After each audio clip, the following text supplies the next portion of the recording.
Okay.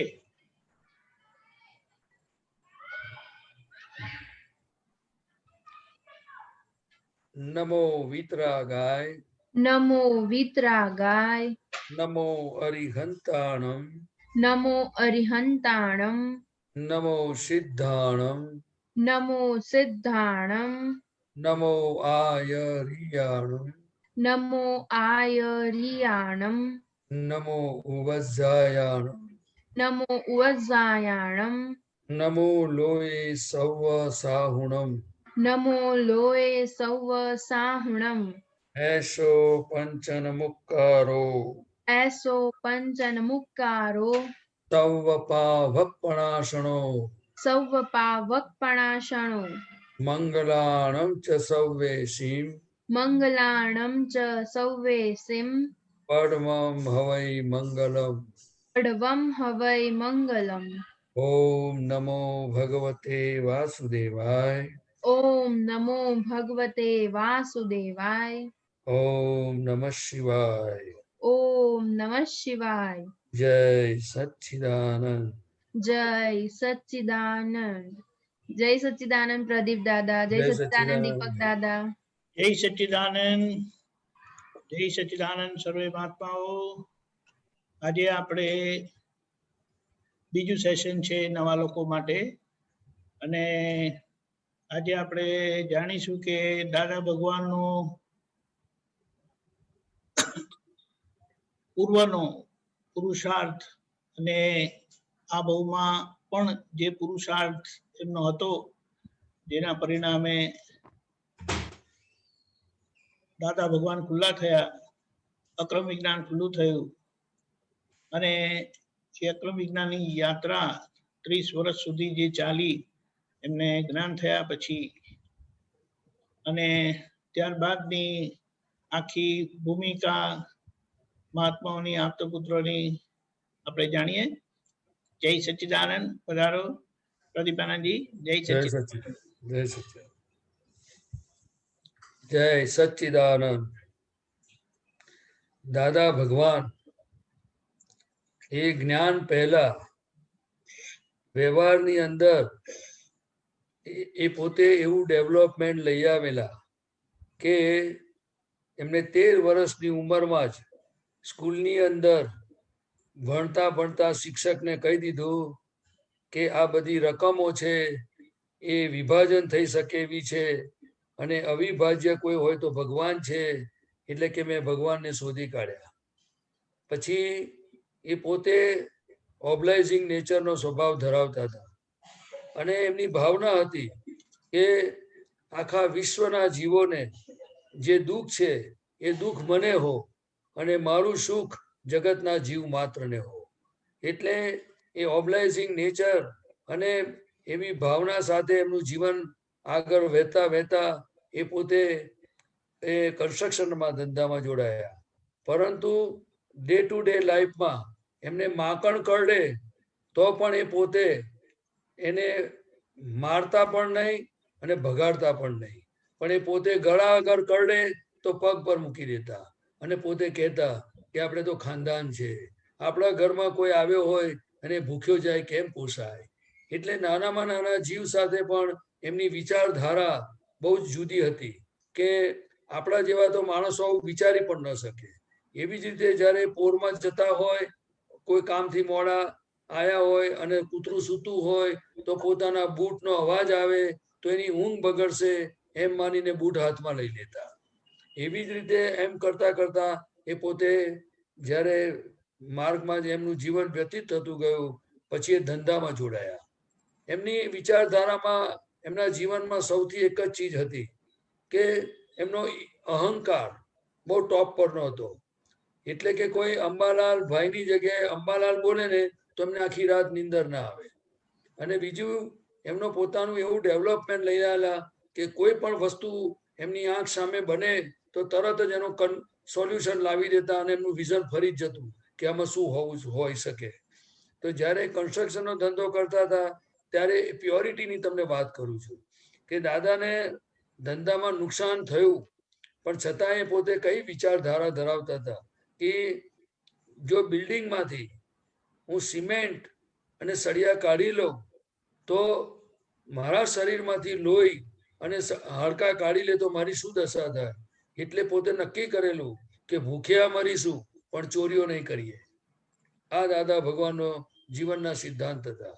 એવી જ રીતે જ્યારે એમની હીરાબા સાથેનો પ્રસંગ બન્યો તો હીરાબા સાથે પણ એ પોતે એમની વાઈફ હતા પણ જોવે એક પ્રસંગ બન્યો કે મારા સગાને ત્યાં આટલી વસ્તુ આપવાની છે અને દાદાએ કોઈ આપણે આટલી વસ્તુ આપીએ તો તરત જ હીરાબાને થોડું મનમાં ઓછું આવ્યું અને એટલું જ બોલ્યા કે તમારા મામાને સગાને ત્યાં આવું અને મારા સગાને ત્યાં આવું. ને તરત દાદાએ કહ્યું કે આ મારું તારું થાય એ મતભેદ પડે એ જીવન નહીં જોઈએ. એટલે આપણે એક જ ઘરમાં રહેવાનું અને મારું તારું કેમ હોય. એટલે તરત એ ફરી ગયા કે હું આમ નથી કહેતો પણ હું આપણે આવું કરીએ તો. એટલે પાછા હીરાબા કહેવા લાગ્યા કે તમે તો બહુ ભોળા છો. એટલે દાદાની પાસે એવા રિવોલ્યુશન હતા કે એ વ્યવહારમાં કેવી રીતે નીકળી જવું ને સોલ્યુશન લાવવું. બીજું કે એ પોતે એમને પોતે બહુ જ લોકોને હેલ્પ કરેલી. તમે એમનું જીવન જોશો સાંભળશો તો તમને ખ્યાલ આવશે કે દાદાએ બધાને કોઈને કોઈ આંટી ઘૂંટીમાં ફસાયા હોય તેને કેમ નીકળી જવું એ રસ્તો પણ એ બતાવતા. પોતાની પાસે જે પૈસા હતા એ લોકોને હેલ્પ કરતા પણ વ્યાજ નહોતા લેતા. અને છેલ્લે જ્યારે એમને ખબર પડી કે આ મારે હવે આ વેપાર નથી કરવો આપવા લેવાનો એટલે એમણે પોતે નક્કી કર્યું કે હવે જેને આપ્યા છે એની પાસે માંગવા જ નહીં જવાના. એટલે દાદાનું ઓબ્લાઇઝિંગ નેચર અને ખૂબ એ પોતે આત્મહેતુ માટે જીવવા માંગતા હતા. એટલે એમને જ્યારે દાખલા તેમને જેમ જેમ એમના જીવનના બધા પ્રસંગો બનતા ગયા તો એમણે નક્કી કર્યું કે મારે ખરેખર હું કોણ છું એ જ મને જાણવું છે. તો એ એમની ઉકાળેલું પાણી પણ પીતા, ચોવિહાર પણ કરતા, પછીથી ધંધાની અંદર પણ એ એવી રીતે લોકોની સાથે જીવતા હતા કે ક્યારેય પણ એમણે અનીતિની કોઈ વસ્તુ પેસવા દીધી નથી. અને પોતે બધી જ બાજુ ખાનદાન કેવા હોય તો કે આપતા પણ ઘસાય અને લેતા પણ ઘસાય. એટલે કેવી રીતે હોય તો દાદા કહેતા હતા કે આપીએ તો વધારે આપીએ અને અમે અમારા હકનું હોય છતાં એમાંથી ઓછું લઈએ. એટલે દાદા ભગવાનની આખી જીવન જીવવાની જે પદ્ધતિ હતી એ બહુ સમજવા જેવી છે, જાણવા જેવી છે, આપણા જીવનમાં ખૂબ કામ લાગે. એવી જ રીતે દાદા ભગવાનને એક વખત એમની હાજરીમાં જ્યારે એમને પોતે આ રીતે આરાધના કરતા હશે એમને વિચાર આવ્યો કે ખરેખર મને આત્મા પ્રાપ્ત કરવો છે પણ એ બધું લઈને જ આવેલા. એટલે 1958ની સાલમાં એ પોતે સુરતથી વડોદરા આવતા હતા વ્યારાથી. તો તે વખતે એમને બાકડા પર બેઠા હતા અને સમી સાંજે એમને બટ નેચરલ આ જ્ઞાન પ્રકાશ લાદ્યો. એ જ્ઞાન પ્રકાશ લાદ્યો એટલે એમને આ જગત શું છે, કોણ ચલાવે છે, પાપ શું છે, પુણ્ય શું છે, મુક્તિ શું છે, બંધન શું છે, એના રસ્તા શું છે છૂટવાના, બધું આખું એમના જ્ઞાનમાં ઝળકી ઉઠ્યું. પરંતુ જ્ઞાન થયું 360 ડિગ્રી પણ એમને 4 ડિગ્રી પછી કે છે એ પોતે કહેતા કે મને 4 ડિગ્રી પચ્યું નહીં આ કાળને આધારે. ખ્યાલ આવ્યો ને. અને બીજી એમની વાત બહુ જ એ જ્ઞાન પહેલા પણ સમજવા જેવી છે કે એ જ્યારે વડોદરાથી મુંબઈ જતા ધંધા અર્થે ત્યારે વડોદરાથી લોકો એમને મૂકી જાય અને પછી એ ટ્રેનમાં બેસે ને ટ્રેન ઉપડે એટલે દાદાના રિવોલ્યુશન તરત ફરી જાય તો કે વડોદરા છૂટી ગયું અને મુંબઈ આવ્યું નથી એટલે આ વચ્ચેનો કાળ છે એ આપણો મોક્ષ. આ જ્ઞાન પહેલાની સ્થિતિ હતી એમની. એટલે પોતે આ રીતે આત્મહેતુ માટે જીવતા હતા. અને એમને પોતે જ્યારે આ જ્ઞાન પ્રગટ થયું પછીથી બહુ સમજવા જેવું છે કે આપણને કશું પ્રાપ્ત થયું હોય તો આપણે અંદર એ કેટલું ડાયજેસ્ટ થાય એ તો પ્રશ્નાર્થક ચિહ્ન છે. પણ દાદા 4 વર્ષ સુધી એ પોતે બેસી રહ્યા. કેમ? કે એમનો અહંકાર જતો રહ્યો. એટલે કેવી રીતે કે મને જ્ઞાન થયું છે? આ બહુ સાયન્ટિફિક સમજવા જેવું છે. પછી કુદરતી રીતે એમને ભાવિ તીર્થંકર સાહેબ તરીકે જેમનું નામ છે એવા ચંદ્રકાંતભાઈ રણછોડભાઈ પટેલ એ દાદા ભગવાનને પાસે આવતા અને એમની સાથે કુદરતી રીતે વાર્તાલાપ થયો અને આ પહેલું જ્ઞાન પ્રાપ્ત કરનાર એ ચંદ્રકાંતભાઈ સાહેબ હતા. અને ત્યારથી એ અક્રમ વિજ્ઞાનનો દરવાજો ખુલ્લો થયો. પછી ધીરે ધીરે બધા એકબીજાને કહેતા કહેતીથી બધા મહાત્માઓ બધા ઓળખીતા આવે, મિત્રો આવે, એમ કરતા કરતા જ્ઞાનનો પ્રચાર થતો ગયો. હવે આ જ્ઞાન પ્રગટ થઈ ગયું પછી દાદા ખંભાત જતા. ખંભાતમાં વડવા કરીને એક તીર્થ છે, શ્રીમદ રાજચંદ્રજીનો આશ્રમ છે. તો ત્યાં નીચે ગભારામાં ઋષભદેવ ભગવાનની પ્રતિમાજી છે. તો દાદાજી ત્યાં ગયા અને પછી એમની સાથે મૂર્તિ એ ઋષભદેવ ભગવાન સાથે સાંકેતિક ભાષામાં બધી વાર્તાલાપ થયો.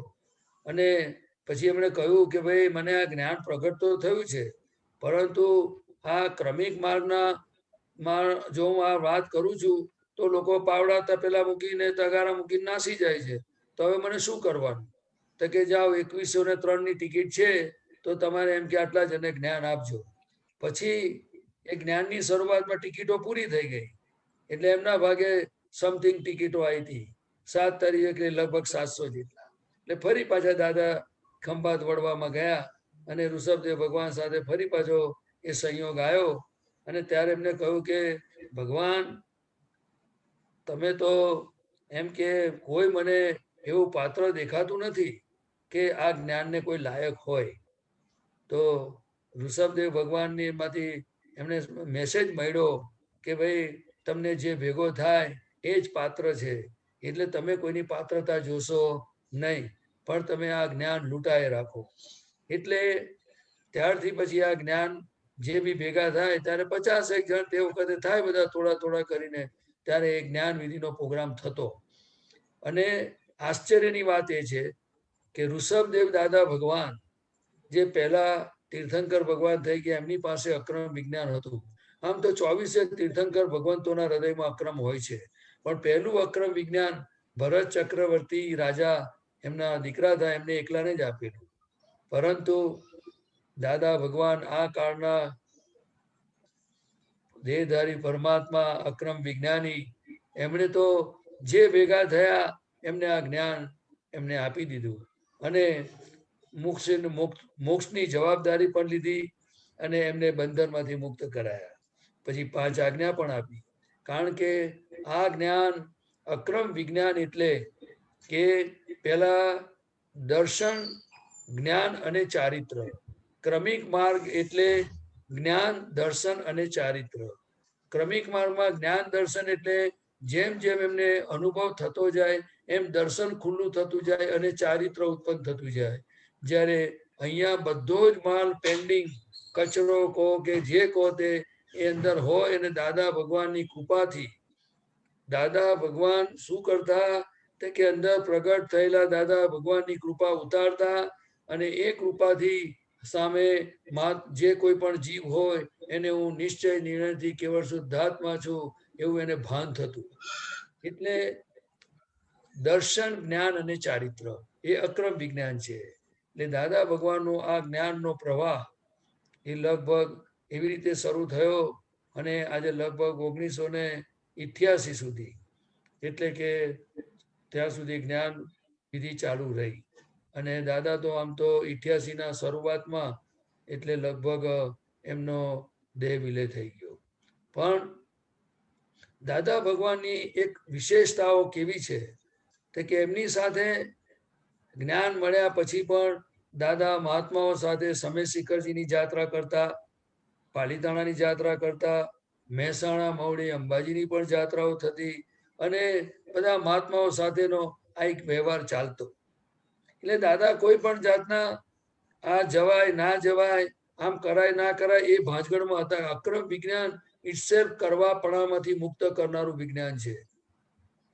ક્રમિક માર્ગ એ કરતાપણાના ભાન સાથેનો માર્ગ છે. અક્રમ વિજ્ઞાન અકર્તા પદનું ભાન થાય પછી બહુ બેઝિક સમજવા જેવું છે. એટલે દાદા ભગવાન આવી રીતે 88 સુધી ચાલ્યું. અને સૌથી મોટી વાત, આજે હું આપતા પુત્ર છું છતાં પણ થોડો સંકોચ સાથે હું તમને કહું છું, પણ સાથે એક આનંદ પણ છે કે એટલા માટે આનંદ છે અને એટલા માટે સંકોચ છે કે અમારે કાંઈ જોઈતું નથી, પણ દાદા ભગવાનની કૃપાથી અલગ અલગ ગામથી અલગ અલગ રીતના એજ્યુકેશન અને નેચર વાળા બધા યુવાનો અમે દાદા ભગવાનને ભેગા થયા અલગ અલગ સમયે. પરંતુ એ દાદા ભગવાને એમને આપતા પુરુષ કહેવાય. અને આપતા પુરુષ એ હંમેશા વિશ્વાસ કરવા યોગ્ય છે.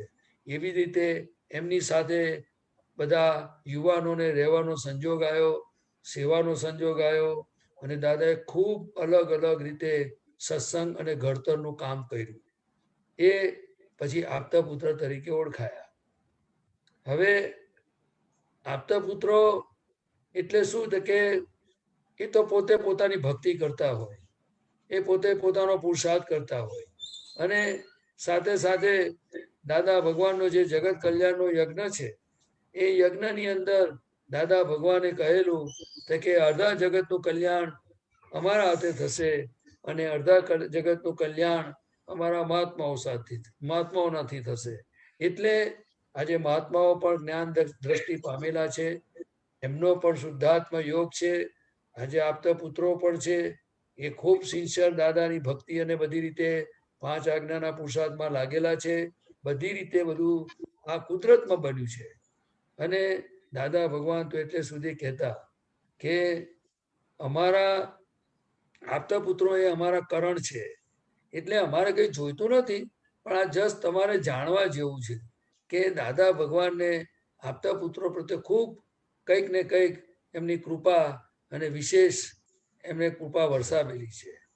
બીજું કે આ દાદા ભગવાનને જ્ઞાન થયું તો આપણને ઘણાને થશે કે દાદા ભગવાને આપણને ત્રિમંત્રો એકલા નથી આપ્યા.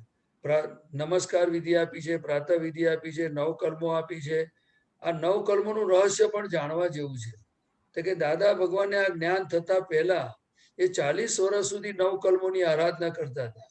અને 9 કર્મો એ વિજ્ઞાન છે, એમાં પ્રતિક્રમણ પણ છે. પણ એ જ્યારે આપણને જેમ સમજાશે ત્યારે આપણને ખ્યાલ આવશે કે આપણને આ તમામ શાસ્ત્રોનો સાર રૂપે દાદા ભગવાન જગતના જીવોના કલ્યાણ માટે કેવી અદ્ભુત વસ્તુ મૂકી ગયા છે. સાથે સાથે ચરણ વિધિ પણ છે, સાથે સાથે શુદ્ધાત્માની પ્રાર્થના છે, અને જ્ઞાન પામવા માટેની પણ વિધિ છે, જ્ઞાન પામેલા માટેની પણ વિધિ છે, નિશ્ચય વ્યવહાર ચરણ વિધિ છે. એટલે એમાં આત્માના ગુણોની ભજના છે. એટલે આપણે બધા જેમણે પણ આ બધો યોગ પ્રાપ્ત થયો છે એ બહુ સમજવા જેવો છે કે દાદા ભગવાને આપણા કલ્યાણ માટે, જગતના કલ્યાણ માટે જે નમસ્કાર વિધિ છે, જાગ્રત પુરુષોની સાથે નમસ્કાર કરી અને આપણું કનેક્શન કરેલું છે. એમાં સૌ પ્રથમ છે નમો હરિહંતાણમ શ્રી સિમંદર સ્વામી પ્રભુ, કે જેમની પાસે આપણે જવાનું છે એવા સિમંદર સ્વામી ભગવાન સાથે આપણું અનુસંધાન કરાયું છે. બહુ સમજવા જેવું છે. જો દાદા ભગવાનને પોતાની કંઈ પણ વિશેષતા જોઈતી હોત, એ જો દેહમાં રહેતા હોત કે હું પોતે ભગવાન છું એવી એમની માન્યતા હોત, તો એ કદાચ સિમંદર સ્વામીની ઓળખાણ ના પડી શક્યા હોત. પરંતુ દાદા ભગવાનમાં બધી ક્લિયરિટી, ટ્રાન્સપરન્સી અને સ્પષ્ટતા છે. એ જ્યારે પોતે દાખલા તરીકે સત્સંગમાં આવતા ત્યારે બિલકુલ સમયની સાથે આવતા, અને સમય પૂરો થાય એટલે જય સચ્ચિદાનંદ કરતા. કારણ કે જે મહાત્માઓ એમના સત્સંગમાં આવતા, એમના વ્યવહારની વાત કરું છું, એમના પરિવારનો, એમના પોતાને ઘરે પહોંચવાનો, જમવાનો, એમની બધી જ પરિસ્થિતિઓનો ખ્યાલ રાખતા હતા. એટલે 6 થી 8નો સત્સંગ વડોદરામાં હોય કે જ્યાં કંઈ પણ સત્સંગ ગોઠવાતો હોય તો સમયની સાથે દાદા હાજર હોય, અને સમય પૂરો થાય એટલે દાદા જય સચ્ચિદાનંદ.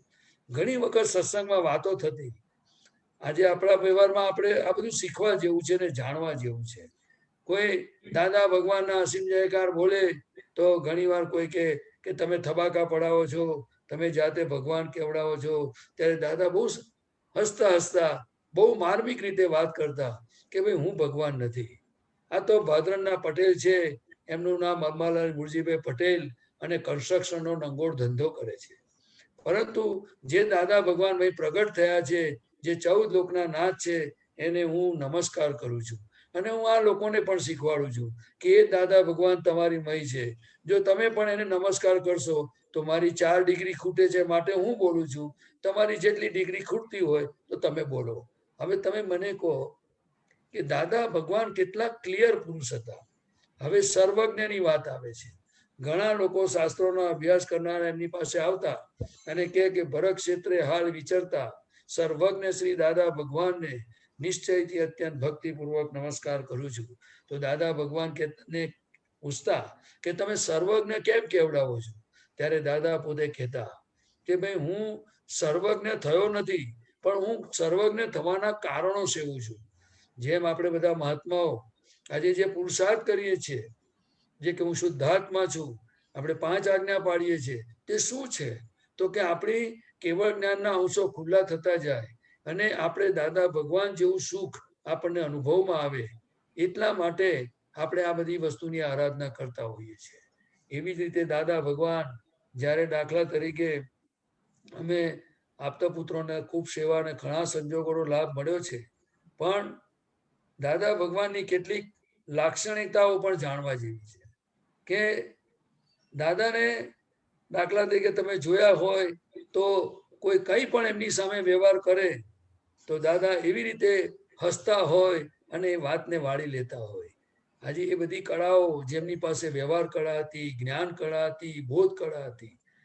હું તમને કહું કે દાદા ભગવાન પાસે હું ટકી શકું એવો કોઈ માલ લાયો નહોતો. એટલે મને ખબર છે કે એમની દ્રષ્ટિ, એમનો પ્રેમ અને એમની જે વિતરાગતા, અભેદતા, લઘુતા, જે કંઈ પણ ગુણો એમનામાં પ્રગટ થયેલા, કે કવિરાજે લખ્યું છે, બાળકની પાસે બાળકથી નાના, રકમાનુસારી લઘુ ગુરુ દર્શન.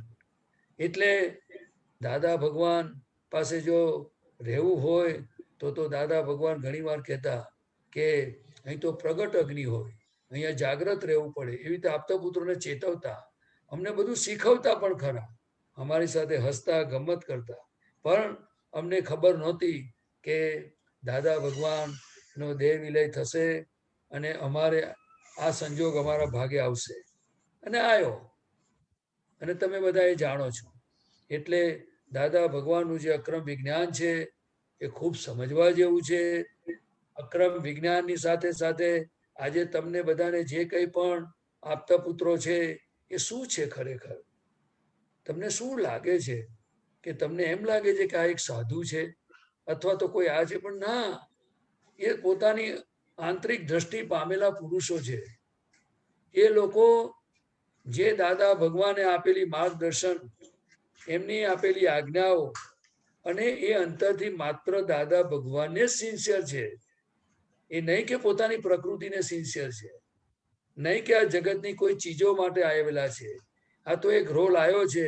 જેમ દાદા અક્રમ વિજ્ઞાની તરીકે આયા અને જેટલો સમય બધાની વચ્ચે રહ્યા, હસતા રહ્યા, ખાતા રહ્યા, સત્સંગ કરતા રહ્યા, અને છેલ્લે 88માં કેલનપુર ખાતે એમનો અંતિમ સંસ્કાર કરવામાં આવ્યા, અંતિમ વિધિ કરવામાં આવી, જે આજે સત સ્થાનકથી ઓળખાય છે. એવી જ રીતે દાદા ભગવાનને સુરતની અંદર જે મહાવિદ્ય તીર્થધામ છે એમે એમની સાથે પણ જતા. દાદા ભગવાન કેટલી વિધિઓ કરેલી છે. કેટલી વાર એ મંદિરમાં, એ જગ્યા, તે વખતે મંદિરનું કન્સ્ટ્રક્શન ચાલુ હતું અને દાદા સાથે જવાનું બનતું. પરંતુ આપતા પુત્રોમાં એક ખાસ કરીને દાદા ભગવાનની કૃપા કહો કે જે કંઈ તમને સમજાય તે, પણ હું તો કૃપા જ કહીશ. જ્યાં પણ દાદા ભગવાન હોય ત્યાં એક દિવસ પણ આપતા પુત્રોને રજા મળે તો તે દાદા પાસે પહોંચી જતા, જેને જેવો સંજોગ. બીજું કે દાદા ભગવાન સિવાય ભર યુવાનીમાં અમને કાંઈ જ કશું દેખાયું નથી. લક્ષમાં શિપ, ડીએ, અને દાદા પણ અમારી સાથે એવો વ્યવહાર કરતા, એ તમે જાણશો તો તમને આશ્ચર્ય થશે કે દાદા ભગવાન અમને કેવું કહેતા કે આવી ગયો, બધું બરાબર છે, સર્વિસ કેમ ચાલે છે, તું જઈમો, ક્યારે જવાનો? એટલે અમને ક્યારેય પણ દાદા અમારાથી મોટા છે એવું તો ક્યારેય લાગ્યું નથી. દાદાથી ડર પણ લાગ્યો નથી. પરંતુ હા, એક વસ્તુ બનતી હતી કે અમે જો કોઈ ભૂલ કરીને આયા હોય તો દાદાની સામે આંખ મિલાઈ નહોતા શકતા. એ ઘણા આપતા પુત્રોનો અનુભવ છે. પણ દાદા એટલા પ્રેમાળ હતા કે અમને બોલાવે કેમ છે ભાઈ? જય સચ્ચિદાનંદ. સચ્ચિદાનંદ છે ને? વિધિ કરી, પછી બધી વાત કરી અને દાદા વિધિ કરાવતા અને જ્યારે માથે હાથ મૂકતા ત્યારે એટલી બધી ઠંડક લાગતી. એટલે આ પ્રેમ સ્વરૂપ દાદા ભગવાન સજીવન પ્રેમ મૂર્તિ, એટલે કેવળ પ્રેમની મૂર્તિ હતા એ દાદા ભગવાન. અને એ જ આ દાદા ભગવાનનું અક્રમ વિજ્ઞાન આપણે બધા ઝૂમ ઉપર આપતવાણી દ્વારા અથવા તો અક્રમ વિજ્ઞાન દ્વારા કેસેટો દ્વારા આપણે બધો લાભ લઈએ છીએ. એટલે દાદા ભગવાનની તો જેટલી વાતો કરીએ એટલી ઓછી છે. બીજી તમને દાદા ભગવાનની એક વાત કહું કે દાદા ભગવાન એ કેવા હતા તે કે વાઘની ડુંગરી પર વ્યારાની અંદર જંગલમાં જઈને પોતાને મરણનો ભય છે કે નહીં એ પણ એ પોતે તપાસ કરતા. સમજાય? આપણે તો કેવું હોય કે કશું સાંભળ્યું હોય ને તો આપણે તો દરવાજા જ બંધ કરી નાખીએ. પણ દાદા ભગવાન એ પોતે પ્યોર હોવાથી એ ખુમારી વાળા હતા. એમનું વિઝન એવું હતું કે મને હજુ પણ ભય રહ્યો છે કે નહીં એ ચેક કરતા હતા. એટલે આપણે દાદા ભગવાનની જીવનમાંથી ઘણું બધું શીખવા જેવું છે. અને હું તો એટલે સુધી કહીશ કે આ 9 કલમો પછી આ વિધિઓ બધી આપી છે અને જે આપતા પુત્રોની જે દાદા ભગવાને ઘડતર કર્યું છે. એટલે આપણે એવું નથી કહેતા કે ભાઈ આજે મહાત્માઓનો દ્રષ્ટિ પ્રાપ્ત કરેલા મહાત્માઓ પણ છે, એમનો પણ ખૂબ કલ્યાણની ભાવના છે, એ પણ પુરુષાર્થ માંડી રહ્યા છે. આજે આપતા પુત્રો પણ પુરુષાર્થ માંડી રહ્યા છે.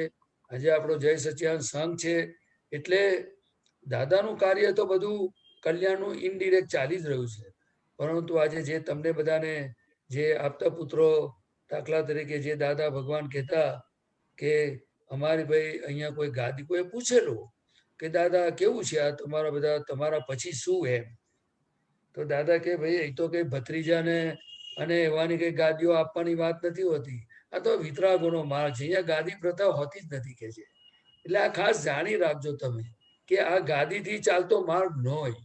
અહીંયા તો ચારિત્રથી ચાલતો માર્ગ છે, કૃપાથી ચાલતો માર્ગ છે. અને આજ્ઞાધીનપણે જીવવાથી એ સહેજા સહેજ વસ્તુ બનતી હોય છે.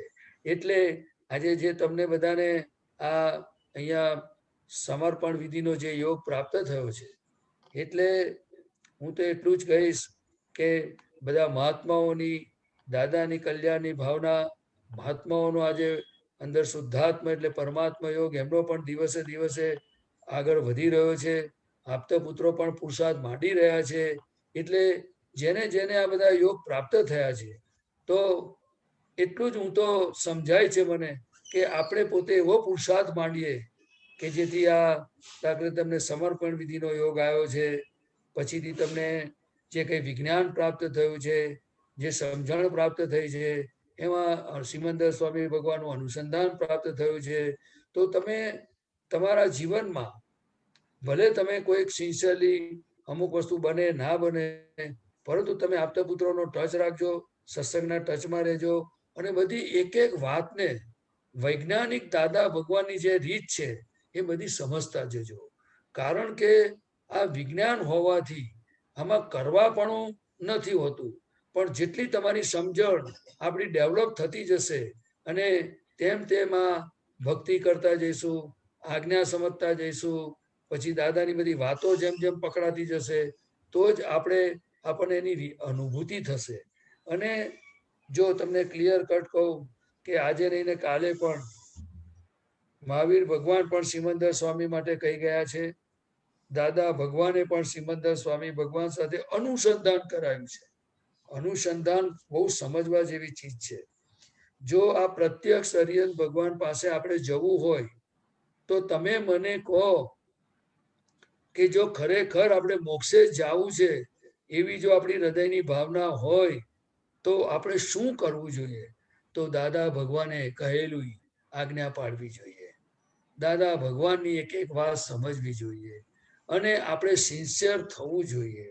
જો સિમંદર સ્વામી પાસે જવું હોય, એમના વગર મોક્ષ શક્ય નથી, નથી, નથી અને નથી. એટલે જ આપણે આ વાતને ગંભીરતાથી પકડવાની છે અને આપણે સિન્સિયરલી ભક્તિ કરવાની છે, જેથી આ બધો જે તમને સત્સંગનો, વિધિનો, નમસ્કાર વિધિનો, સમર્પણ વિધિનો, આજ્ઞાનો, કીર્તન ભક્તિનો જે બધો યોગ પ્રાપ્ત થયો છે એ આપણું મોક્ષનું કારણ બનશે. એટલે કોઈ એવા સમર્થ પુરુષ આપણને જો ભેગા થઈ ગયા અને થશે જ તો આપણું કામ વધુ ને વધુ આસાન બનશે. પરંતુ જ્યાં સુધી એ યોગ નથી આવ્યો ત્યાં સુધી આપણે જે આપણને અહીંયાથી પ્રાપ્ત થયું છે એને સિન્સિયર રહેવું, એને સમજવું અને સિમંદર સ્વામીની ખૂબ ભક્તિ કરવી, કારણ કે એ પ્રત્યક્ષ હરિયન ભગવાન છે. હવે દાદા ભગવાનના અસીમ જય જયકારો શું છે? ઘણા બધાને થશે કે એક વાક્ય બોલ્યા કરે છે, પરંતુ ના, આ દાદા ભગવાનના અસીમ જય જયકાર હો. દાદા ભગવાનના દેહ વિલય પહેલા વડોદરાની અંદર ન્યૂ એરા સ્કૂલ ની અંદર પેલી સિસ્ટમ ચાલુ થયેલી અને 24 કલાકની કીર્તન ભક્તિ રાખવામાં આવી હતી.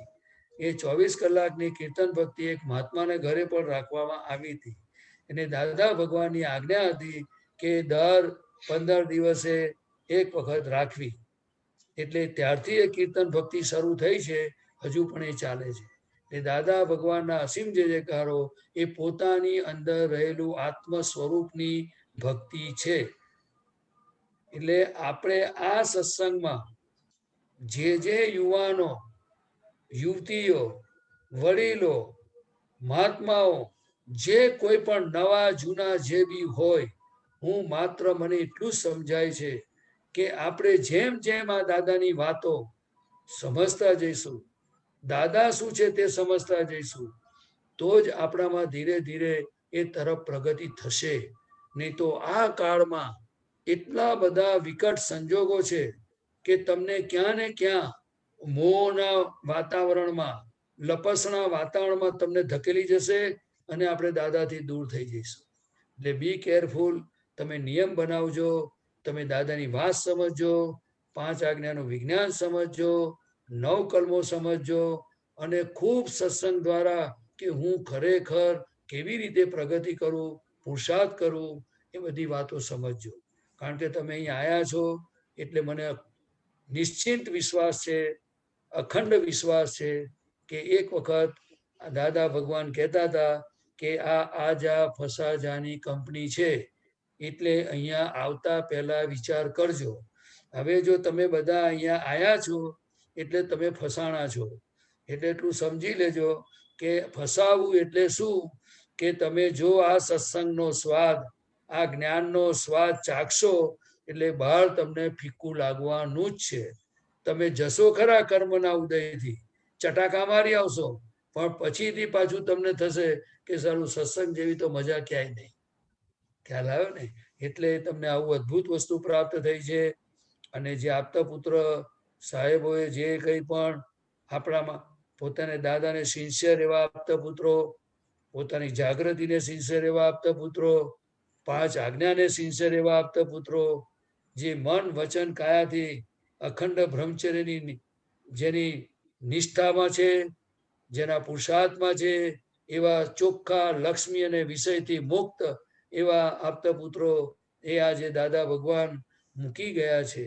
તો હું તો એટલું જ કહીશ કે બહારના વ્યવહારથી કદાચ તમને ભાવ ઓછો બી આવી શકે, કારણ કે બહારના પૂઠિયા કોઈનું હૃદય ઠારે એવા મને દેખાતા નથી. એટલે મારી વાત કરું છું કે પ્રદીપ આનંદજીનું જીવન એ કોઈનું હૃદય ઠારે એવું નથી. એ ગયા અવતારનો એટલો બધો કચરો ભરેલો છે એને, એટલે અત્યારે દીપક આનંદજી બોલાવે છે એટલે ઝૂમ પર આવીએ છીએ. બાકી ખરેખર તો મને આવવાનો ઇન્ટરેસ્ટ ઓછો હોય છે. એટલે તમે ખૂબ આપતા પુત્રોનો લાભ લેજો, વિજ્ઞાન સમજજો, દાદા શું છે તે સમજજો, દાદાના બધા જીવન જીવવાની કળાઓ શું છે એ સમજજો. કારણ કે આ આટી ગુટીમાંથી નીકળવા માટે કોઈ રસ્તો નથી. કારણ કે ક્રમિક માર્ગ એ ફ્રેક્ચર થઈ ગયો છે. અને હવે આ દાદા ભગવાનની કૃપાથી જે અક્રમ વિજ્ઞાન ખુલ્લું થયું છે, અને હવે ધીરે ધીરે તમે જે આપણે આ બધી ભક્તિના આજ્ઞાને પુરુષાર્થ કરશો તો દ્વાપરની અંદર પણ જે સુખ નહોતું, જેવો માર્ગ નહોતો, એવો ઉત્કૃષ્ટ ક્રમિક માર્ગ દાદા ભગવાન કે છે આવશે અને લોકો ખૂબ પામશે. તો મારી તો પ્રાર્થના છે કે આપણે સૌ એવો પુરુષાર્થ માંડીએ કે દાદા નિરંતર, ભલે આજે આ દેહ આપણી આંખ સામે નથી, પરંતુ દાદા ભગવાન બહુ સ્પષ્ટ કહેતા હતા કે દેહ તો આયુષવાળો હોય, પરંતુ આપણે દેહવાળા દાદા હોય તો વાંધો નહીં, પરંતુ કાયમના દાદા એવા 5 આજ્ઞા સ્વરૂપી દાદા ભગવાનને આપણે પકડી રાખવાના કે છેક સુધી આપણી જોડે જ હોય. અને દાદા પોતે કહેતા કે 5 આજ્ઞા તે જ હું છું. એટલે મને એવું લાગે છે કે બહુ તમને થોડો ભારે તો નથી પડ્યું ને કોઈને, દીપક આનંદજી? ના ના, એટલે તમને ઉતાવળમાં કશું બફાઈ નથી ગયું ને? તમને તકલીફ પડે એવું નથી થયું ને કોઈને? ના ના, બરાબર, જવા દો તમે, એટલે ચાલવા દો. આપણે ખૂબ ખૂબ સમજણથી આપણું મનુષ્ય જીવન સાર્થક કરીએ. કારણ કે જુઓ, દાદા ભગવાનની સાથેના અમારા પ્રસંગોની પણ વચ્ચે વચ્ચે વાત કરતો જઈશ કે મહાવીર ભગવાન, અમે આપતા પુત્રોની હું વિશેષતા માટે નથી કહેતો, પરંતુ દાદા ભગવાને અમને દાદા માટે ખૂબ રાગ, બધા આપતા પુત્રોને, મહાત્માઓને પણ, પરંતુ આપતા પુત્રોને વધુ નજીક રહેવા મળેલું. તો મહાવીર ભગવાનનો જ્યારે અંતિમ સમય આવ્યો ત્યારે મેં એવું સાંભળ્યું છે કે ગૌતમ સ્વામી એમની ખૂબ નજીકના શિષ્ય હતા, તો એમને દૂર મોકલી આપ્યા. અને પછી જ્યારે એમનો દેહ વિલયના સમાચાર મળ્યા ત્યારે ખૂબ દુઃખી થઈ ગયા. પછી આમ કરતા કરતા વિચારને ચડી ગયા અને એમાંથી એમને કેવળ જ્ઞાન થયું. એટલે દાદા ભગવાને જ્યારે પણ એમને એક્સિડન્ટ થયો અને એમના છેલ્લા સંજોગો હશે, પણ અમને તો એવું જ કહેતા હતા કે અમે 125 વર્ષ રહેવાના છે. પણ દાદાએ છેલ્લા સમયથી આપતા પુત્રોને નીચે બેસી રહેવાનું, દાદા ઉપર આરામ કરતા હોય અને જ્યારે સમય થાય ત્યારે બધા લાઈન બંધ, આપતા પુત્રો દર્શન જ કરવાના, વિધિ પણ નહીં. હવે તમે વિચાર કરો કે દાદા ભગવાને આપતા પુત્રોને ડિરેક્ટ ઇનડિરેક્ટ એમની આંખો તમે જોયું હોય, એમનું મુખારવિંદ જોયું હોય, પરંતુ અમને એક જ વસ્તુ કે દાદા બોલાવે એટલે જવાનું, નહીં તો અમે દાદાને છોડીએ નહીં. બપોરિયામાં પણ સૂતા હોય તો રૂમમાં ઘૂસી જઈએ, પરંતુ એ સમયે કુદરતી એવું બન્યું કે દાદા બોલાવે ત્યારે જ અમે જતા હતા. એટલે દાદાએ એમના દેહ પ્રત્યેની પણ મમતા છોડાઈ દીધી હોય એવું મને લાગે છે. અને 5 આજ્ઞા સ્વરૂપી દાદા ભગવાનને સિન્સિયર રહેવું એવો મેસેજ કદાચ મને લાગે છે કે આપ્યો હોવો જ જોઈએ. એટલે હું તો એટલું કહીશ કે તમે આપતા પુત્રોને, વચ્ચે પણ મેં કોઈ વાર સત્સંગમાં વાત કરી હતી કે જેવી રીતે તમે કપડાં નીચોવો છો એવી રીતે આપતા પુત્રોને હું વખાણ નથી કરતો, હજુ ફરી ફરી કહું છું કે તમને જેટલું મળે એટલો પુરુષાર્થનો માર્ગ, દાદા વિશેની ભક્તિ, કંઈ પણ તમારે જાણવું હોય, સમજવું હોય તો એમની આંખ સામે જેટલી ચીજો બનેલી છે એ બધી તમને લાઈવ દાદાની વાતો કરશે. એટલે એમના તો જો તમે એમને નહીં પૂછો કે નહીં મળો તો હું નથી માનતો કે એમને કઈ ખોટ આવવાની છે. પરંતુ એમની ભાવના જે જગત કલ્યાણની દાદા મૂકી ગયા છે, એમનામાં પ્રસ્થાપિત કરી ગયા છે, એટલે એ ભાવના તો એમની અવિરત રહેવાની છે. પરંતુ પુણ્યનું બંધી પુણ્ય ગો, કારણ કે આ કાળમાં હોટલો ભેગી થશે, પૈસા ભેગા થશે, પરદેશ ભેગો થશે, ગાડીઓ ભેગી થશે, બધી જગતની સુખ સાહેબી અને તે અંતે વિનાશી છે એ તમને ભેગી થશે. પરંતુ પોતાના સ્વરૂપમાં સ્થિર થવું, મોક્ષ માર્ગે આગળ વધવું, કાયમના સુખની અનુભૂતિ કરવી, એનો રસ્તો, એનો પુરુષાર્થ, એની સમજણ જો મેળવવી હશે તો મને એવું લાગે છે કે દાદા ભગવાનના મહાત્માઓ અને એમાં જે દાદાનો કળશ, જે મેં ના કહ્યું કે આપતા પુત્રો મારા કરણ છે, તો તમે આપતા પુત્રોનો જો તમારું હૃદય માને તો લાભ લેજો. બાકી આ નામ કાઢવાની જગ્યા નથી, પણ આ કામ કાઢવાની જગ્યા છે એવું દાદા ભગવાન કહેતા હતા. એટલે પોતાનું કામ કાઢવું હોય તો પછી જો તમને સમજાય કે આપણે બીમાર હોઈએ અને હાર્ટ સ્પેશિયાલિસ્ટ કોઈ ડોક્ટર હોય તો પછી એ ગમે તેવો દાઢી કર્યા વગરનો હોય, પછી કાર્યો હોય, દેખાવમાં કદરૂપો હોય, છતાંય પણ આપણે એનું રૂપ રંગ જોતા નથી. પરંતુ આપણે આપણી ટ્રીટમેન્ટ સાથે કનેક્શન હોય છે. એટલે હું તમને કહું છું કે પાક્કા સ્વાર્થી બનવાની ખૂબ જરૂર છે. એવી થાપ ક્યારે ન ખાશો કે જેથી કરીને આપણું પોતાનું મોક્ષ માર્ગનો જે અને વ્યવહારમાં જે પ્રગતિ કરવાની એમાં આપણે કાચા પડી જઈએ. એટલે માત્ર ને માત્ર સ્વાર્થી બનજો, બાકીનું મૂકજો બાજુ પર. સ્વાર્થી એટલે સ્વ એટલે આત્માના અર્થે આપણે જે કંઈ પણ જાણવું હોય, પુરુષાર્થ કરવો હોય, એ બધી વાતો એ દાદા ભગવાનના આપતપુત્રો પાસેથી, મહાત્માઓ પાસેથી તમને જ્યાં તમારું હૃદય ઠરે ત્યાંથી લાભ લેતા રહેજો અને ખૂબ પુરુષાર્થ માણજો. દાદા ભગવાનની તમને વચ્ચે બીજી પણ વાત કરું કે દાદા ભગવાન એ પોતે બહુ સિન્સિયર પુરુષ હતા. એ તમને અમે જ્યારે મામાની પોળમાં જ્યારે ઘણા લોકો આપણા મહાત્માઓ આવે કે અહીંયા દાદા ભગવાન ક્યાં રહે છે, આમ તે કઈ વાતચીત થતી, ત્યારે તે આજુબાજુ વાળા ઘણા કહેતા કે તમે તો આજે જ જાણ્યું, અમે તો જાણીએ છીએ કે તો ભગવાન જેવા જ છે. કેટલા લોકો ભગવાન જેવા છે બોલ્યા પણ ભગવાન છે બોલી શક્યા નહીં. તમને સમજાય છે ને? એટલે આ કાળનું એક એવું પણ 11મું આશ્ચર્ય અક્રમ વિજ્ઞાન છે. એવી રીતે આ કર્મોની એવી પણ એક બધી આશ્ચર્યતા છે કે ભગવાન ઓળખાતા હોય છતાં પણ ઓળખાય નહીં. અને નજીક રહેવું તો બહુ મુશ્કેલ છે. કારણ કે જો દ્રષ્ટિ ના હોય તો તમને પ્રકૃતિ જ દેખાશે. શું દેખાય? અને એ પ્રકૃતિ દેખાય એટલે સમજી લેવાનું કે એ માર ખાયા વગર રહેશે નહીં. એટલે હંમેશા આપણને જે દ્રષ્ટિ પ્રાપ્ત થઈ છે એ નવા બધા યુવાનો અને યુવતીઓને હું ખાસ કહીશ કે બધું પાકું કરવાનું. શું કરવાનું? સમજાય છે ને? એટલે જો આપણે પાકા થઈ ગયા છે એમ માનશો તો અટકી જશે ગાડી. પરંતુ દિવસે દિવસે આપણી જે જીવન જીવવામાં આપણને પરિવર્તન આવવું જ જોઈએ. એટલે પરિવર્તન શેના આધારે આવે છે? તો કે આ સત્સંગમાં આવવાથી, આ વિધિઓ કરવાથી, આ બધું વિજ્ઞાનની સમજણથી આપણા જીવનમાં કયું પરિવર્તન પહેલા આવે છે? તો કે પહેલા આપણને આપણી ભૂલ દેખાય છે. કંઈ પણ ખોટું થાય તો પહેલા અંદર ખટકારો થાય છે, અરે રે આ ના હોવું જોઈએ. ત્યાંથી એની શરૂઆત થાય છે.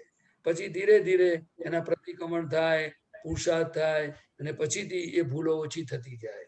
પહેલા દિવસમાં 1-2 ભૂલ દેખાય, પછી દિવસમાં 5-10 દેખાય, પછી દિવસે દિવસે જેમ જેમ ચોખ્ખું થતું જશે એમ પોતાની ભૂલો વધુ ને વધુ દેખાતી જશે. એટલે આ બધી વાતો, આ સત્સંગ અને જ્ઞાન સમર્પણ વિધિ, આ જે કંઈ પણ બધું આપણને આપતપુત્રો દ્વારા દાદા ભગવાનની કૃપાથી બધું જે પ્રાપ્ત થયું છે, એટલે હું તો એટલું જ કહીશ કે પૂરેપૂરો લાભ ઉઠાવવો. જુઓ, હું પર્સનલી વાત કરું છું કે દાદા ભગવાનને જોયા પણ જ્ઞાની તરીકે જોયા નથી. દાદા ભગવાનને ભગવાન તરીકે મેં જોયા નથી. કારણ કે કોઈ અણસાર જ નથી આવ્યો. પણ એમનો પ્રેમ, એમનું મુક્ત હાસ્ય, એમનો ખટપટ, એમનો વ્યવહાર એટલું બધું આકર્ષિત હતું કે એની અંદર ફક્ત 2 શબ્દ દાદા, બસ એ જ દેખાયા કરતું, બાકી કાંઈ વિચાર આવતો નહીં. એટલે આવા દાદા ભગવાન, આ કળી કાળના સર્વજ્ઞ દાદા ભગવાન અને 80,000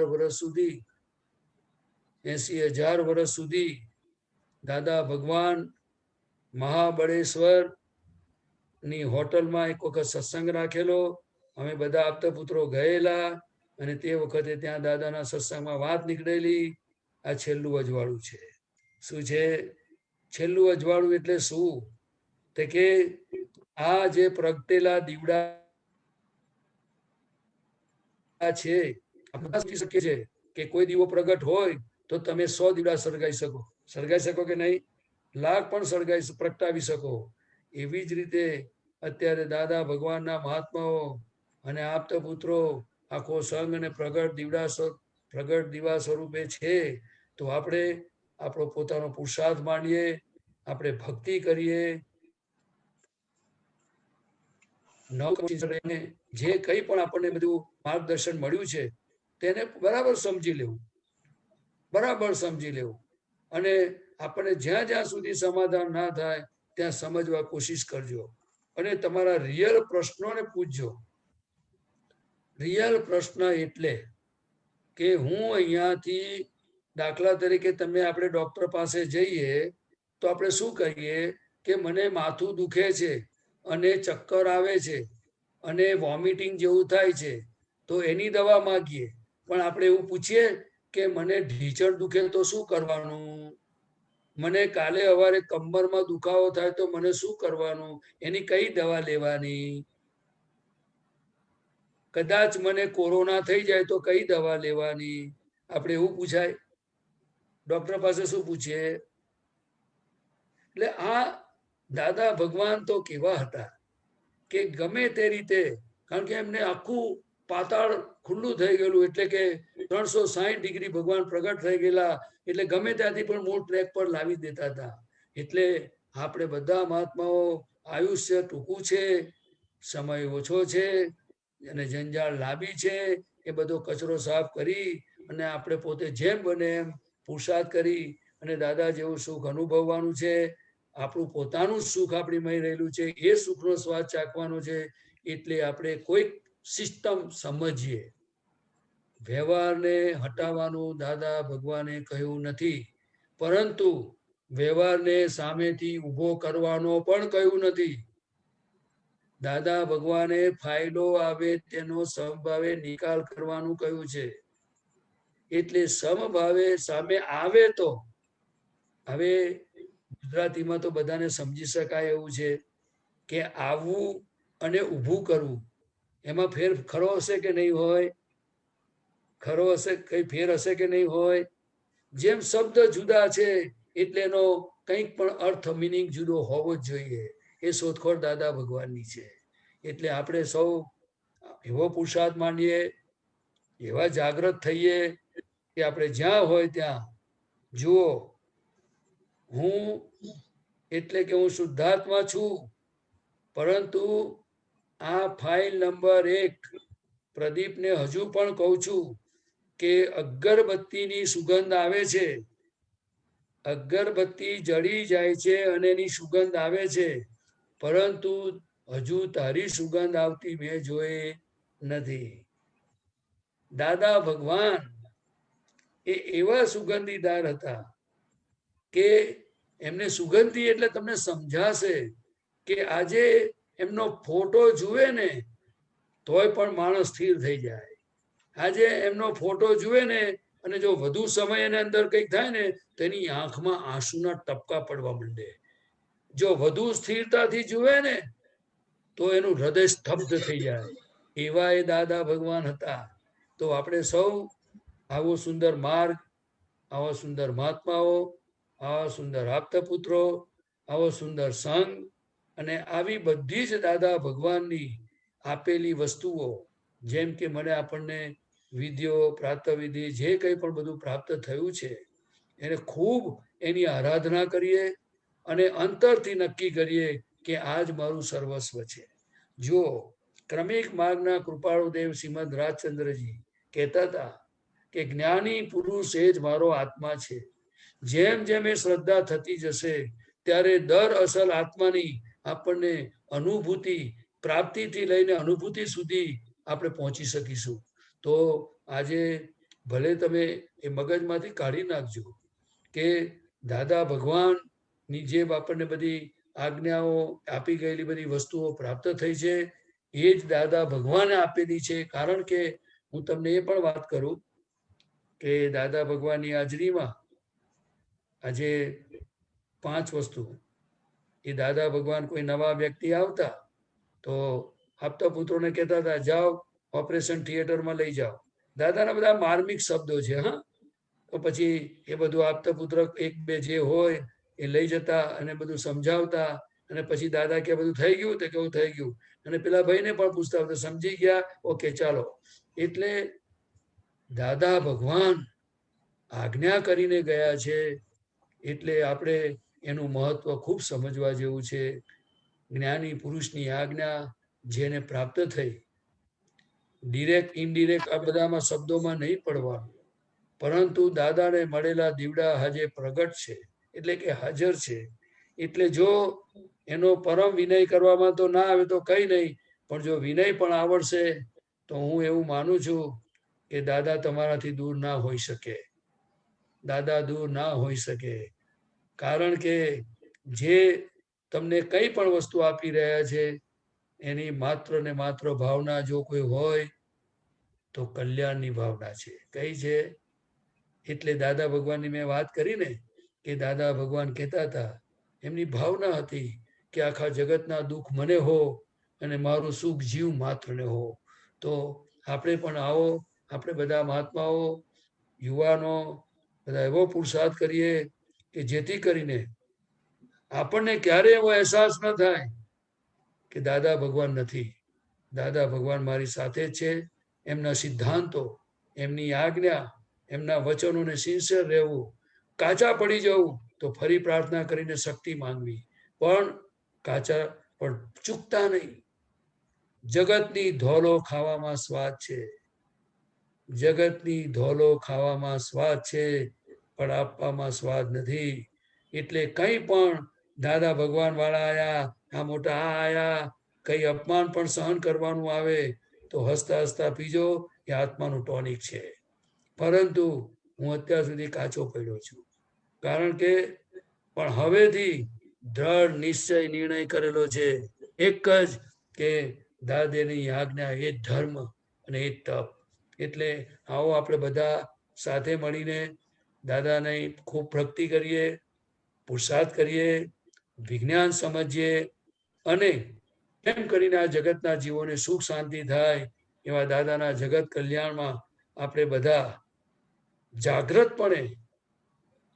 જાગ્રતપણે જીવીએ, સિન્સિયરલી જીવીએ અને નિમિત્ત ભાવે આ જગતમાંથી દાદાનો કલ્યાણનો યજ્ઞ છે એમાં નિમિત્ત ભાવે જીવી જઈએ, એ જ મને પ્રાર્થના છે મારી દાદા ભગવાનને. દીપક આનંદજી, બરાબર છે? બરાબર છે. જય સચ્ચિદાનંદ. જય સચ્ચિદાનંદ. એક જરા ફોડ પાડજો ને, આ જે ચરણ વિધિની નિયમિતતા કરવા કીધી છે તેનું મહત્વ જરા સમજાવજો ને. હાજી, જો ચરણ વિધિ એની અંદર આપણે નિશ્ચય વ્યવહાર ચરણ વિધિ ને, આ નીચે વ્યવહાર ચરણ, નિશ્ચય વ્યવહાર ચરણ વિધિની અંદર આત્માના ગુણોની એટલે કે પોતાના સ્વરૂપની ભજના લખેલી છે. શું લખેલી છે? અને એની અંદર તમે વાંચશો કે મન વચન કાયાથી જુદો છું, એટલે હજુ પણ આ દ્રષ્ટિ પ્રાપ્ત થયા પછી પણ હજુ જે ડિસ્ચાર્જ ભાગમાં મન વચન કાયા તે હું જ છું એ જે હજુ માન્યતા વર્તે છે, તો પછી તમે જો આ વિધિ વાંચો તો ધીરે ધીરે ધીરે એ તમને પછી ખબર પડે કે આ હું આ નથી, પણ હું આ છું. એટલે પોતાની સ્વરૂપની પ્રાપ્તિ થઈ હોય છતાં પણ જે જૂની માન્યતા વાળો જે ભાગ છે, જેને ડિસ્ચાર્જ અહંકાર અને મમતા કહેવાય, એ હજુ અંદર સાબુત પડેલી છે. એટલે એ કામ કર્યા વગર રહેશે નહીં. એટલે તમે જોજો કે દરેક ક્રિયાઓ વખતે તમને હું ખાઉં છું, હું પીઉં છું, હું આવ્યો, હું ગયો, બધું રહ્યા જ કરે છે. એટલે આ ચરણ વિધિ એ ખૂબ આત્યંતિક આવશ્યક વસ્તુ છે. એને સિદ્ધ સ્તુતિ પણ એમાં આપેલી છે કે અનંત જ્ઞાન વાળો, અનંત દર્શન વાળો, અનંત શક્તિ વાળો, અનંત સુખનું ધામ, અવ્યાભાસ સ્વરૂપ છું. એના મુખ્ય ગુણો છે. પછી બધી જે મન વચન કાયાની જે અવસ્થા છે, એટલે અવસ્થા વિનાશી છે, હું અવિનાશી છું. મન વચન કાયા રૂપી છે, હું અરૂપી છું. આપને સમજાય છે ને? એટલે કે પૂતગલ અને આત્મા વચ્ચેની ડિમાર્કેશન લાઈન, એમાં મોટા ભાગના જેટલા જરૂરી છે એટલા બધા જ ગુણોનું દાદા ભગવાને એની અંદર બધું બોલાવેલું છે અને બધું જ એ ચરણ વિધિમાં આપેલું છે. જે કરે એના બાપનું. સમજી ગયા? બાપનું એટલે શું? તે કે જો પોતે મોક્ષે જવું હોય અને જો પોતાને ભાન થયું છે કે હું શુદ્ધાત્મા છું, તો અત્યાર સુધીમાં આપણે દેહની ભજના કરતા હતા, તો દેહ તો લાકડામાં જવાનો છે. તો પોતાનું સ્વરૂપ મળ્યું, એની ઓળખાણ પડી હોય, તો પછી આપણે આપણી ભજના કરવી જોઈએ. હવે ફોર્સફુલી તો કેવી રીતે કહી શકું, પરંતુ આ 10 લાખ વર્ષની અંદર 24 તીર્થંકર ભગવાન તો થઈ ગયા, એની સિસ્ટમ મને ખબર નથી, પરંતુ મહાવીર સ્વામી ભગવાન ગયા પછી આ 10 લાખ વર્ષે આખું ભેદ વિજ્ઞાન ખુલ્લું થયેલું છે. અને એ દાદા ભગવાને આપણને સમજી શકાય એવી સરળ આપણી લોક ભાષામાં, ગામઠી ભાષામાં મૂકેલું છે. એ આ વિજ્ઞાન છે, સ્વરૂપની ભજના પણ છે, જ્ઞાની પુરુષનો અનુભવ પણ છે. મુખ્યમાં મુખ્ય હોય તો અનુભવ છે દાદાનો, કારણ કે આ વિધિ શબ્દો શાસ્ત્રોમાંથી ગોતીને બનાવેલી નથી. આ બટ નેચરલ એમના ચારિત્રમાં હતી એ જ વિધિ છે. આ જેને જેટલું ફિટ થાય કામ કરજો. કામ કાઢવું એ પોતાનો હક છે. પછી જો બુદ્ધિ મન એ આપણી પર ચડી બે અને એની વાતોમાં આવવું હોય તો પછી આપણાથી કાંઈ ન કહેવાય. એટલે દાદા ભગવાને કહ્યું કે you are whole and sole responsible for your self. એટલે આપણે જાણી જવાનું દાદા એ બધું આપી ગયા છે, અને આજે આપણને બધું ઉપલબ્ધ છે સત્સંગમાં. એટલે હું તો એટલું જ જાણું કે જો આપણને ખબર હોય કે ભલે આપણે જીવતા છીએ, પણ આપણી આંખ સામે તો કોક તો ગુજરી ગયું જોયું હશે ને, તો આપણને ખબર પડે ને કે ભાઈ આ દેહને સળગાવી દીધો અને કશું લઈને ગયા નહીં, તો એક દિવસ આપણો પણ આવશે એવું ખબર પડે કે ન પડે? તો તારણ આપણે બોધ એમાંથી લઈ લેવાનો. તો આપણી જોડે શું આવશે? તો કે પોતાની ભક્તિ, સારા અને ખોટા કરેલા કર્મો. અને અત્યારે તો જો આવું જ્ઞાન મળ્યું હોય, આવી દ્રષ્ટિ મળી હોય, તો એટલું બધું એની પાછળ લાગી જવું જોઈએ કે ફરી વાર આ જેલમાં આવવું નથી. 9 month જેલ, સમજાય છે? 9 month જેલ, એ આ જેલમાં ફરી આવવું નથી. કારણ કે એના દુઃખ હજુ આપણને દેખાયા નથી, એ દુઃખ આપણને સમજાયા નથી. પરંતુ કઈ વાંધો નહીં, નિશ્ચય વ્યવહાર ચરણ વિધિ બોલવાનું નિશ્ચય કરજો, કારણ કે પોતાની ભજના છે. બીજું તો હવે તમને શું કહું? બોલો દીપક, આને આટલું ચાલશે? કરેક્ટ. આ જ એક આવશ્યક કરીને કીધું છે. બીજું બધું તો જે છે સત્સાધન ને આરતી ને દીવો ને બધું જયકાર, એ આપણા વ્યવહારના ધક્કા ઓછા કરવા માટે, કારણ કે રસ્તે ચાલનારને આ પ્રાપ્ત થાય છે, એટલે બાકીના વ્યવહારના ધક્કા ઓછા થાય એના માટે સત્સાધનની આરાધના, આરતી દીવો કરવાનું આરાધના આપી છે. અને સિમંદર સ્વામીનું અનુસંધાન એ તો બહુ ગજબનું આપી દીધું છે આપણને, એટલે બહુ સરસ. જય સચ્ચિદાનંદ. તમે બે મિનિટ અસીમ જે કરો બોલાવો, હું બોલું પાછળ. હું બોલાવું? હા, ઓકે. અને આ બધાને કહેજો કે આપણે જે અસીમ જયકાર બોલાવીએ છીએ એ અંદર 360 પ્રગટ થયેલા એ દાદા ભગવાનને લક્ષમાં રાખીએ છીએ, અને પછી આપણી અંદર એ દાદા ભગવાન પ્રગટ થાય માટે એ પ્રગટ અને પ્રત્યક્ષની ભક્તિ કરી રહ્યા છીએ. બરાબર? દાદા ભગવાનના અસીમ જય જયકાર હો. દાદા ભગવાનના અસીમ જય જયકાર હો. દાદા ભગવાનના અસીમ જય જયકાર હો. દાદા ભગવાનના અસીમ જય જયકાર હો. દાદા ભગવાનના અસીમ જય જયકાર હો. દાદા ભગવાનના અસીમ જય જયકાર હો. દાદા ભગવાનના અસીમ જય જયકાર હો. દાદા ભગવાનના અસીમ જય જયકાર હો. દાદા ભગવાનના સિમ જય જયકાર હો. દાદા ભગવાનના અસીમ જય જયકાર હો. દાદા ભગવાનના સિમ જય જયકાર હો. ઓ દાદા ભગવાનના અસીમ જય જયકાર હો. દાદા ભગવાનના સિમ જય જયકાર હો. ઓ દાદા ભગવાનના અસીમ જય જયકાર હો.